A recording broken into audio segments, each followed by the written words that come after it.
And welcome to Business News. I'm Mwesi Igono. About 90 shops and property worth millions of naira were destroyed in a midnight in Fanu at Wonti Market, the second largest market in Bauchi State, northeast Nigeria. Some of the victims who are still counting their losses seek for government support. Bababa Plaza is one of the biggest shopping complexes in Wonti Market of Bauchi Metropolis that was engulfed by fire disaster at about 12 midnight, and properties worth millions of naira were destroyed. The fire service don't say that the water has finished, so they will go and bring water. Before they will come back, then the fire escalated to the other parts. Before you know, within 15 minutes, it has affected virtually everywhere. 90 shops completely damaged and 3 fairly destroyed by torch. The inferno, which lasted hours before it was put off by the combined efforts of the firefighting vehicles from the federal and state fire services and some concerned citizens in the area. Some of the victims called for government intervention, especially in the provision of fire service stations at various locations in the state, equipped with firefighting equipment to forestall future occurrence. I'm calling the federal government and the state government that they should provide at least each fire service vehicle to each market. Though no life was lost, as confirmed by Bauchi State Police Command, said efforts are on top gear to assess and compile the level of properties lost, including damages as a result of the incident. Suleiman Issa, AIT News, Bauchi.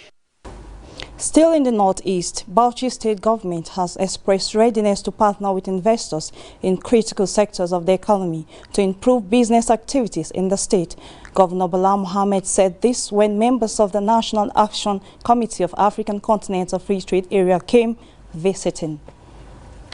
The delegation, led by the Director Trade, Federal Ministry of Trade and Investment, Aliu Abubakar, said the visit is to discuss with the state government and other stakeholders on how to adopt the strategy for the implementation of the African Continental Free Trade Area to enable the state benefit from the initiative. The African Continental Free Trade Area is a market of about 1.2 billion people. It also has gross domestic GDP of $4 billion US. While assuring his administration's commitment to partnering with stakeholders to boost the economy, Bala Mohammed said the state will advise the traders to avail themselves with the opportunity to achieve the set objectives. Under the auspices of Mr. President and my humble self, we are ready to take the people of Bauchi on that journey of renewal so that we will incentivize, we'll improvise, and then also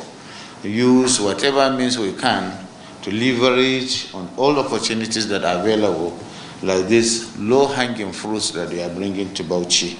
The governor described the state as a home for enterprises, noting that his administration will constitute a high-powered committee in no distant time to ensure effective implementation of the trade agreement. Suleiman Issa, AIT News, Bauchi.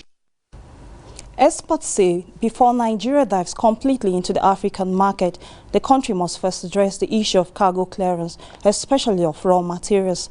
Those who spoke with AIT on the African Continental Free Trade Area Agreement say Nigeria cannot be competitive in the African market with an inefficient port.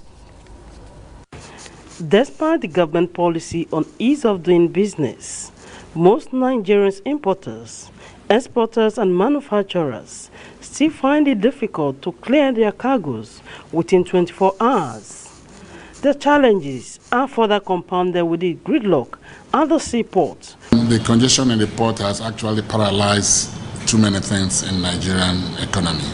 It has paralyzed some industrial companies from not getting their goods. These challenges, the Director General, Manufacturers Association of Nigeria, Shegun Kadri, added that with the current port challenges, the level of competitiveness will be affected as the Africa Continental Free Trade Agreement kicks off. You cannot operate in a continental trade area with an inefficient port.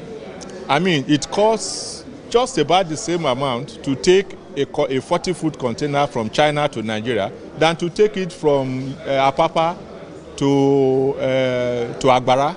For the President, Association of Nigerian Licensed Custom Agents, ANCLA, Tony Iju, government has to position itself to tap the huge opportunities that comes with the Africa Continental Free Trade Agreement. Do we have products to sell?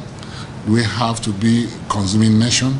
Do we have to be seen as a dumping ground of all the goods and services from all African countries? They are calling on government to decongest the ports as well as undertake urgent reforms that align with government policy on ease of doing business. Nkiru Nwokedi, AIT News, Lagos. And that's business news. I'm Mwesi Gono. The news hour continues. The Director General National